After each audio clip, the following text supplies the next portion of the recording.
শুভ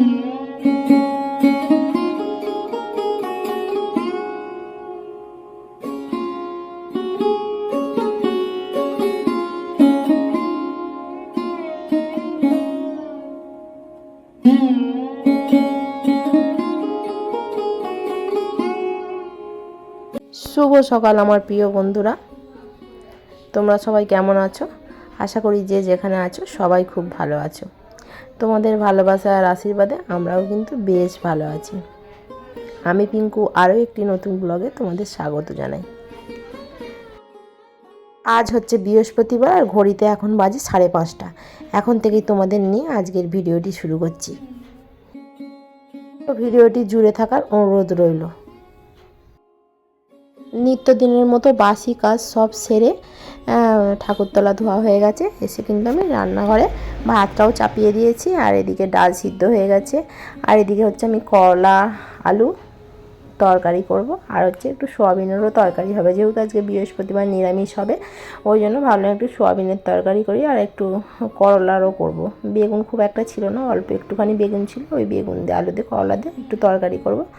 তোমার দাদাভাই করলার তরকারি খেতে খুব পছন্দ করে, ওই জন্যই আরও করলাম। আর বিউলির ডাল দিয়ে করলার তরকারি মানে ভালো লাগে। আর এদিকে তো আমার রান্না হয়েই গেছে। আজকে তো রান্না তোমাদের সাথে শেয়ার করতে পারিনি, কেন সকালবেলা এতই তাড়াহুড়ো থাকে জানো তো, মানে ক্যামেরাটা অন করারও আমি টাইম পাই না। আর এদিকে সোয়াবিনের তরকারি হয়েছে, করলার তরকারি, বিউলির ডাল, আর হচ্ছে আলু ভাজা। আর তোমার দাদাভাইকেও খেতে দিয়ে দিয়েছি। তোমার দাদাভাইকে তো টিফিনও দিয়ে দিয়েছি, এত তাড়াহুড়ো করছিল। তোমার দাদাভাইকে আগেই টিফিনটা গুছিয়ে আমি কিন্তু ঘরে দিয়ে এসেছি। আর হচ্ছে সোনার টিফিনটা আমি গুছিয়ে নিয়েছি, যেহেতু তোমার দাদাভাই 8টার ট্রেনে যাবে। তোমার দাদাভাই এতক্ষণে বেরিয়ে গেছে, আর তারপরে কিন্তু আমি সোনার টিফিনটাও রেডি করে নিচ্ছি। সকালটা নয় প্রচুর তাড়াহুড়ো করতে হয় জানো তো, মানে যে একটু ফোনটা মানে হাতে নেব সেইটুকুও টাইম থাকে না। মানে প্রচুর ব্যস্ততার মধ্যেই সকালটা কাটে। কেন বলো তো, তোমার দাদাভাইয়ের টিফিন গুছাবো, সোনার টিফিন গুছাবো, এই করতে করতে অনেকটা লেট হয়ে যায়। এবার রান্না করতে হয়, একা হাতেই সব করতে হয়। মানে একটু কেউ হেল্প করে দিলে ভালো হয়, কিন্তু করার যেহেতু নেই আর কি করা যাবে, তাই না? টিফিন গুছিয়ে এই যে সোনাকে ডাকতে এলাম। সোনার তো উঠছেই না, এত ডাকা হচ্ছে কিছুতেই উঠবে না, ও সেই ঘুমিয়ে। এ বাবা ওঠ, কই রে, উঠো উঠো, 8টা বেজে গেছে, 8টা বেজে গেছে বাবা, 8টা বেজে গেছে, চলো উঠে পড়ো। আমার কিন্তু টাকার টাইম নেই, আমি চলে যাচ্ছি কাজ করতে, থাকো তুমি, আমি চললাম। আর তোমাদের ঘরে তো বলেইছিলাম যে আমাদের স্ট্যান্ড ফ্যানটা একটা খারাপ হয়ে গেছে। আর এই যে মিস্ত্রি দাদাকে ফোন করা হয়েছিল, মিস্ত্রি দাদা এসেছে। কালকেই আসার কথা ছিল, বলেছিল যে ক্যারাটে থেকে তুমি যে আসবে এসে আমাকে একবার ফোন করবে। আমি বলেছিলাম আমি বিকালে থাকবো না, ক্যারাটেতে যাব, বলে এসে ফোন করবে। আর আমি ভুলেই গেছি, মনে পড়ছে রাত্রি 9:45, তখন আর কি করা যাবে, আর ওই জন্য ফোন করিনি। আর উনি সকালবেলা এসে ডাকছেন। আর এই যে ফ্যানটা নিয়ে চলে যাচ্ছে, ফ্যানের ভিতরে সব তারগুলো কেটে গেছে। আর এদিকে আমি কিন্তু জল গরম বসিয়ে দিয়েছি, কেন বলো তো, ক্যারাটের ড্রেসটা কাচবো বলে। তোমরা তো আগের দিনে দেখেইছো ক্যারাটের ড্রেসটা যে কী হারে ময়লা হয়েছে, মানে পিঠ ঘষড়ে ঘষড়ে যাচ্ছিলো, পুরো ড্রেসটা একদম নোংরায় ভর্তি। মানে একটু না গরম জল দিয়ে রাখলে মানে আমি তুলতেই পারবো না দাগগুলো, ওই জন্য গরম জল দিয়ে এখন কিন্তু আমি ভিজিয়ে রেখে দেবো। এখন কিন্তু কাচবো না, এখন এক্ষুনি কেচে দিলে সেই তুলতেও কষ্ট হবে। ওই জন্য একটু গরম জল দিয়ে আর ওতে একটু ঠান্ডা জল মিক্সড করে দিলাম, দিয়ে একটু সার্ফটা বেশিই দিতে হবে, নাহলে ও তোলা মুশকিল হয়ে যাবে। মানে ওইভাবে পিঠ হসড়ে হসড়ে পা হসড়ে হসড়ে গেলে আর ড্রেসটা নোংরা হবে না। আর জলটা এত গরম আমি হাতই দিতে পারছি না। আমি বালতিটাকে একটুখানি নাড়িয়ে দিলাম, দিয়ে আর ড্রেসগুলো বুড়িয়ে দিচ্ছি জানো তো। এবার ওর ক্যারেটের ড্রেসটা দিলাম, আর বাবার স্কুলের সাদা প্যান্টটা দিয়েছিলাম, কাচার পর দেখছি একটু মানে গুটিয়ে গুটিয়ে গেছে। স্কুলের প্যান্টটা একটু সেই মানে সুতির তো খুব একটা নয়, দেখছি গুটিয়ে গুটিয়ে গেছে, ওটা আয়রন করতে হবে। আর গরম জলেও বুড়িয়ে দিলাম, আর এগুলো ঠান্ডা জলে বুড়োবো বলে গামলায় জল নিয়ে এলাম, আর সার্ফ দিয়ে দিচ্ছি। আজ যেন অনেকগুলোই মাখা হয়ে গেছিলো জানো তো, অতগুলো মাখাটা আমার উচিত হয়নি, যেহেতু আমার কোমরটায় যন্ত্রণা হচ্ছিলো। কিন্তু মাখার পরে ভাবছি যে না মাখলেই ভালো হতো এতগুলো, কিন্তু অনেকগুলোই তো মেখে ফেলেছিলাম।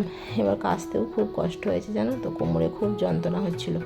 যেহেতু কালকে প্রচণ্ড যন্ত্রণা হচ্ছিলো, ওষুধটা খেয়ে আজকে একটু কমেছে, আর তার উপরেই আমি আবার কিন্তু এতগুলো সার্ফে মেখে ফেলেছি। মানে কি বলো তো, ওয়েদার ভালো থাকলে না মনটা খালি হয় যেন কাচি কাচি এরকম মনে হয়। এটা আমার ব্যাড হ্যাবিট কি জানি না, তবে মানে ভালো লাগে, কাচতে ভালো লাগে, কিন্তু শুকনো করতে দিতে একদম ভালো লাগে না। আর হচ্ছে দেখো ওদিকে আমি সার্ফেটা বুড়িয়ে রেখে আর চলে এসেছি স্কুলের জামাটা আয়রন করতে। তোমার দাদাভাই কিন্তু আয়রন করে দিয়ে, তো এবারে এত বদমাইশি করছে, একদম আয়রন করে দিতে চাইছে না, মানে উঠছে অনেকটা দেরিতে তো, আর হচ্ছে টাইম পাচ্ছে না, তাড়াহুড়ো করে বেরিয়ে যাচ্ছে। আর স্কুলের ড্রেসটা আর প্যান্টটাও কিন্তু আমি আয়রন করে দিলাম একটুখানি।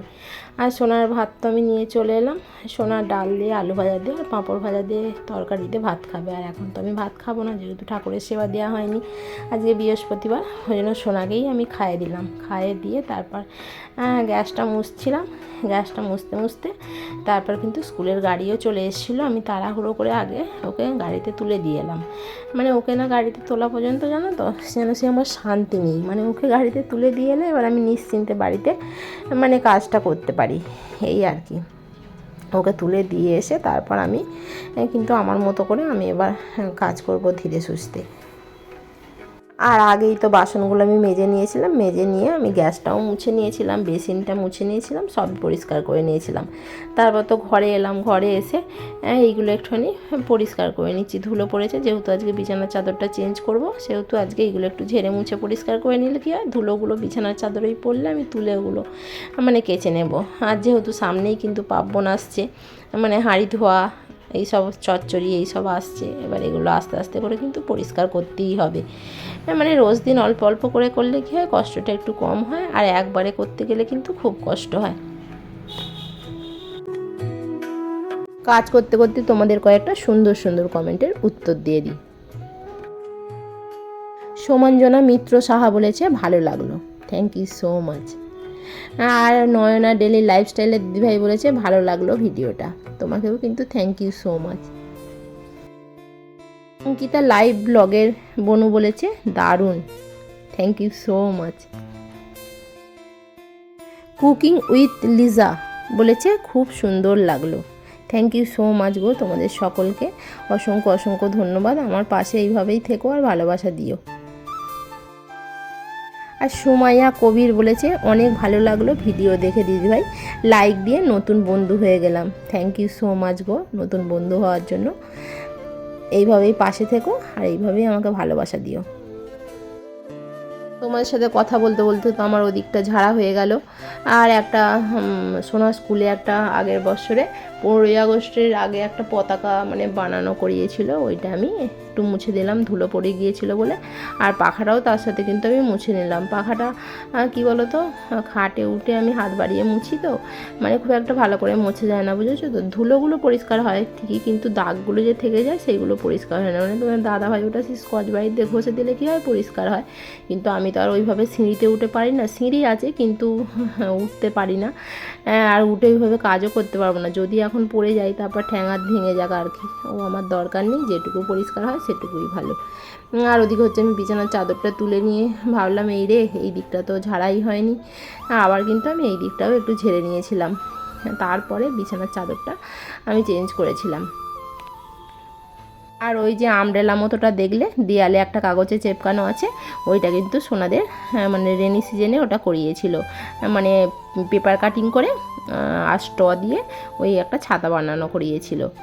ওটা ওরা করেনি, আন্টিরাই করে দিয়েছিল। আর ওগুলো কিন্তু আমি দেয়ালে মেরে রেখে দিয়েছি, কোথায় গুজে গাজে রাখবো, নষ্ট হয়ে যাবে, তার থেকে দেয়ালে চেপকানো থাকলে তবু মানে দেখতে পাওয়া যাবে। তারপর তো আমি বিছানার চাদরটাও কিন্তু পেতে নিলাম। আর হচ্ছে আজকে যেহেতু বৃহস্পতিবার, আজকে আমি সকাল সকাল আমার সেবা দেওয়া আজকে আর হলো না, আর যেহেতু ওষুধ খেতে হবে ওই জন্য কিন্তু আমি বিছানাটা গুছিয়ে দুটো খেয়েও নিয়েছিলাম জানো তো। আর খেয়ে দিয়ে গিয়েছিলাম আমার একটা বন্ধুর বাড়ি। মানে কি হয়েছে বলো তো, কালকে ও তো ক্যারাটেতে যায়নি, ও আমাকে বলেছিল যে ওর পেটে লাগছে, দুটো ওষুধ নিয়ে এসে দিতে। মানে আমি ওকে একটা ওষুধ দিয়েছি আর একটা ওষুধ দেওয়া হয়নি, আমি বাড়ি নিয়ে চলে এসেছি, আমার খেয়ালই নেই। আমি ভেবেছি যে একটা খাবের মধ্যেই হয়তো দুটো ওষুধ আছে, কিন্তু দেওয়া হয়নি। আমাকে আবার সেই সকালে ছুটতে হলো কতটা দূরে, মানে সিঙ্গুরের কাজ বরাবরই যেতে হলো। আর ওকে আগে ওগুলো দিয়ে এলাম, দিয়ে একটু আমি ওদের বাড়িতে বসিনি, দিয়েই আমি কিন্তু চলে এসেছিলাম। আর হচ্ছে এদিকে এসেই আমি আর বিছানাটার দিকে ওদিকে যাইনি, মানে বিছানার চাদরটা চেঞ্জ করেছিলাম কিন্তু বালিশের ওয়ারগুলো আমার পরানো হয়নি। আমি এসে ভাবলাম যে না, এত রোদ ছেড়েছে, আমি আগে বরঞ্চ ড্রেসগুলোই কেচে দিই, মানে ততক্ষণ এগুলো শুকোতে থাকবে, তারপর আমি বিছানা মানে বালিশের ওয়ার ফোয়ারগুলো চেঞ্জ করব।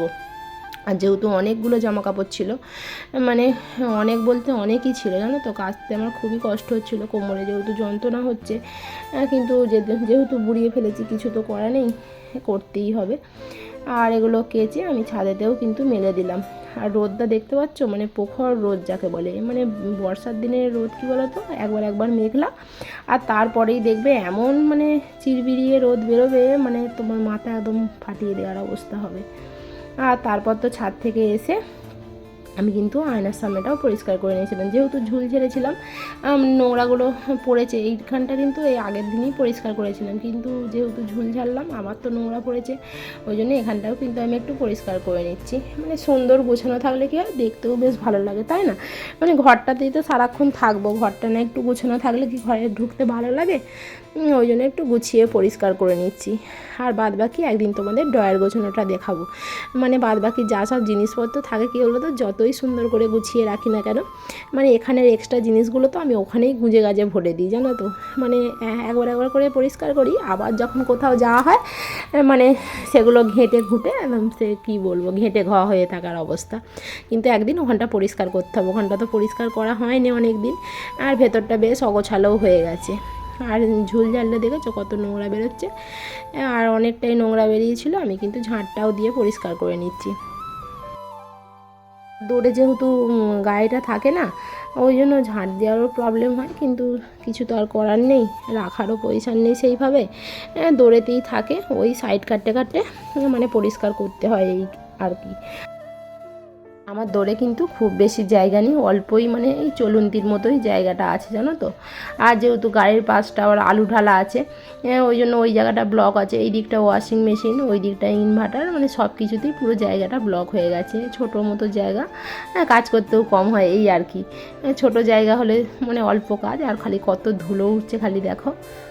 আর তারপরে তো আমি ঘরদোর মুছে কিন্তু একেবারে স্নানটাও করে নিয়েছিলাম, স্নান করে এসে একটা শাড়ি পরলাম, যেহেতু আজকে বৃহস্পতিবার, একটু শাড়ি পরে একটু বউ হয়ে সেবা দিতেই বেশি ভালো লাগে, তাই না বলো? কিন্তু শাড়িটা সেই হিসেবে পরা হয় না, আর আজকে ভাবলাম একটু শাড়িটাই তাহলে পরা যাক, কিন্তু শাড়ি পরে না খুব অস্বস্তি হয় এই আর কি। আর তারপর তো আমি ঠাকুরের বাসনগুলোও মানে মেজে নিলাম, আজ অনেকটা লেট হয়ে গেছে জানো তো, এখন প্রায় বাজে মানে 1টার মতো। মানে এত বৃহস্পতিবারে এত দেরি কোনো দিনই হয় না আমার, আজকে এতটাই দেরি হয়ে গেল, মানে ওদিকে পরিষ্কার করতে করতে আজকে ভুলবশত অত সার্ফেও মেখে ফেললাম, আজকে খেয়াল ছিল না আমার বৃহস্পতিবার, মানে বৃহস্পতিবার নাহলে আমি কাচাকুচি খুব একটা আমি রাখি না, কিন্তু আজকে অনেকগুলো সার্ফে মেখে ফেললাম, আর কাচতে গিয়ে অনেকটা লেট হয়ে গেল। আর এদিকে তো আমি ঠাকুর ঘরে চলে এসেছি, মানে ঠাকুর ঘর বলতে আমাদের ঘরেরই এক সাইডে ঠাকুর আছে, ওখানে এসে আমি তুলোটা একটু পাকিয়ে নিচ্ছি, যেহেতু প্রদীপটা জ্বালবো। আর ওদিকে তো ঠাকুরকে সেবা দিয়ে দিয়েছি, এখনও লক্ষ্মী ঠাকুরকে এখনও দেওয়া হয়নি, উপরটা এবার তুলে দেবো, সলতেটাকে পাকিয়ে নিই তারপর উপরে তুলে নেব।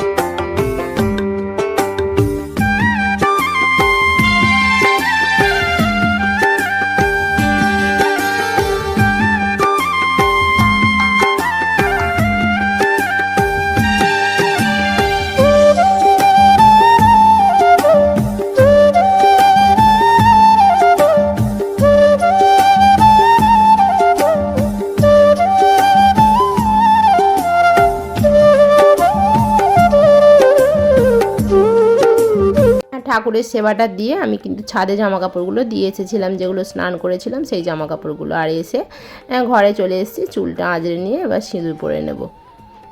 চলো আজকের ভিডিওটা তাহলে এখানেই শেষ করছি, যদি ভালো লেগে থাকে অবশ্যই একটি লাইক করো আর চ্যানেলটিকে সাবস্ক্রাইব করো। কালকে নিয়ে আসবো আবার নতুন একটি ভিডিও, ততক্ষণে তোমরা ভালো থেকো, সুস্থ থেকো এবং সাবধানে থেকো। বাই।